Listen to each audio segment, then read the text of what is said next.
breathe for it. To you, do any and every bag for it. I want you to feed for it. Wake up and have a kiss, get a chick on your mind and snap with me. On it. Now for me to believe it. If it's your Love you, I'm gonna love you, I'm gonna love you, gonna love baby.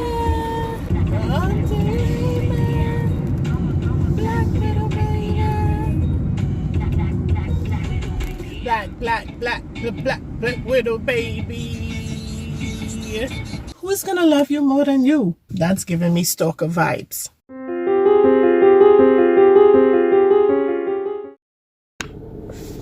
Haley fam, good morning or good whatever time of the day you're looking at this video. Happy New Year to you.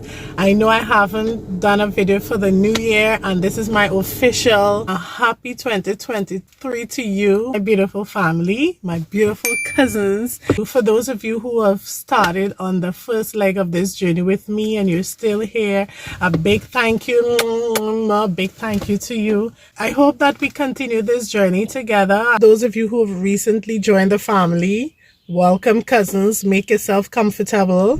Ensure that you subscribe if you haven't. Make sure your post notification bell is on, because I'm bringing lifestyle content to you. I'm having conversations with you. I'm sharing my experiences with you so that you can relate. Whatever you can take away, you can take away, and I hope it's all in the positive. You know, for the new year, we always have things we want to do, things we want to implement into our lives. One of the things I want to share with you is that try to have an introspection or retrospection into how things were in your life the past year and see what you can do to make a difference in people's life, in yourself. I'm more focused on dealing with me as a person and just trying to be better than I was the year before.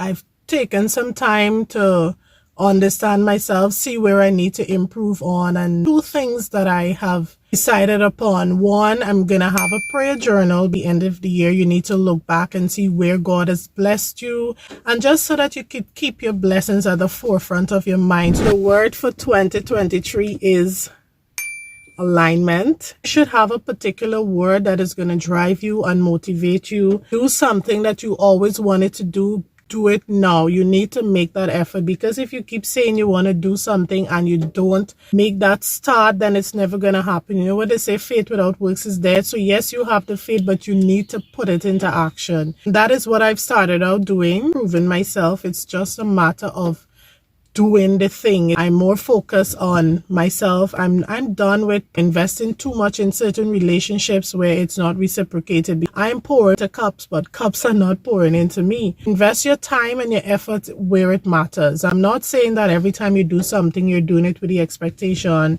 of getting back something. You do it from your heart, but at the same time, like, certain relationships require you to call to keep that relationship going. And the minute you stop calling, no one calls you to even check up on you, and then that relationship go downhill, all because you haven't communicated. I've had enough where it's just one way, and I just want to encourage you, if you're at a table and it's not serving, get up. I'm heading out to work. I'll see you a bit later and we'll continue. I'm back, and you can see it's another day because I've changed clothes, changed hairstyle, because I just couldn't continue that video yesterday. I just got taken up with, you know, my activities for the day. But I hope I still have my train of thoughts from yesterday. We are like midway in the first month of the year, and most of us would have had New Year's resolution. How are those New Year's resolution going? I hope they're not through the window as yet. I think when we set New Year's resolution, we tend to be a bit hard on ourselves and to put ourselves between a wall and a hard place. Is that it? A rock and a hard place? I believe that you should go easy on yourself. If you're hearing a drip on this in the video, it's because I'm parked directly on the leak, and I don't intend to move right now. When I'm moving, it's just to get on the road and head straight to work. So I digress a little bit, but I'm back. Most of us set New Year's resolution, and when you do that, like I was saying, you can put yourself between a rock and a hard place. You will feel like you have to stick to what you have set out to do. How old are you now? You would have checked that. So many years today, How many people have kept a New Year's resolution? When you're setting a New Year's resolution, you have to be a bit realistic. Things that you didn't achieve in a day last year, you think a New Year's going to make a difference and you're going to come now and achieve that magically. It requires not only motivation, it is self-discipline. You have to hold yourself accountable. You can only do it for you, you know. Some New Year's resolution would be go to the gym, lose some weight, and look good. And why you think this pressure is on us, apart from wanting to be healthy, which is a genuine concern, but most of the times it's because of the pressure from social media of what this beauty standard is, of being slim and in a particular shape. Now, don't get me wrong, it is okay wanting to look good, feel healthy, but when that pressure starts to come on of where you are not comfortable with yourself and you're constantly comparing yourself to the beauty standards of what is being projected in the world on social media, then you're gonna have a problem. You have to love yourself, you know. You have to know your limit. Do not be hard on yourself. It is fine if you want to put in a little Botox, you want to go and do a BBL, that's on you, sweetheart, but don't let it be because you're comparing your beauty standards, society's beauty standard. Now look at me, I'm very comfortable in who I am. Don't get me wrong, if I had the money, I would have definitely gone work from any part here down. But my face, girl, I want, when I grow old, I want to see those wrinkles and I can say like, girl, you've earned your stripe. You've earned your stripe.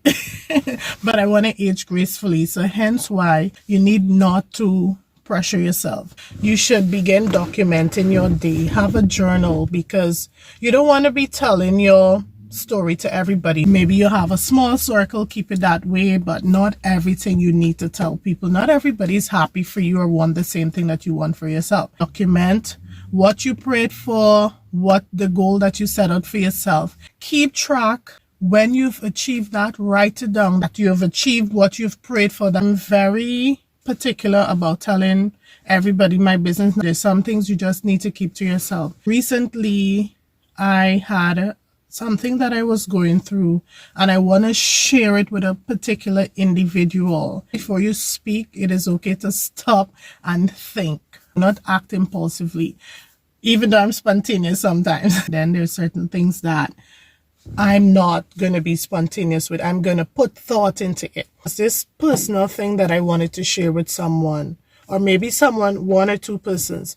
But every time I try to, I stop. I say, think about it. How is this person going to perceive? Is this something I really want out there? Is this something that when it's out there, when I walk around, am I going to feel comfortable? Can I trust this person is enough to keep this secret? But if I couldn't keep it to myself, do you think that person is going to keep that secret to themselves? You have to first be true to yourself and trust yourself more than you trust anybody else. I didn't share that personal part of myself. Many weeks later, things were revealed to me that it was a good thing I did not share what I wanted to share. Conflict happened and then word got wrong and that individual would have burst my bubble, and that was not something I was willing to face. That was not something I was ready for anyone and everyone to know about me. I'm happy that I didn't share. So I've learned that I need to keep a lot of things to myself. I can confide in God. He knows your secret and he doesn't tell anyone. You can feel comfortable. Make sure you keep that journal safe because you don't want that journal falling in the hands of the wrong person. Again, you have to continue filling yourself up, pouring into your cup. Don't let people drain you. I mean, like, who's going to love you more than you? And if you find somebody that love you more than you, that's giving me stalker vibes. Don't be hard on yourself.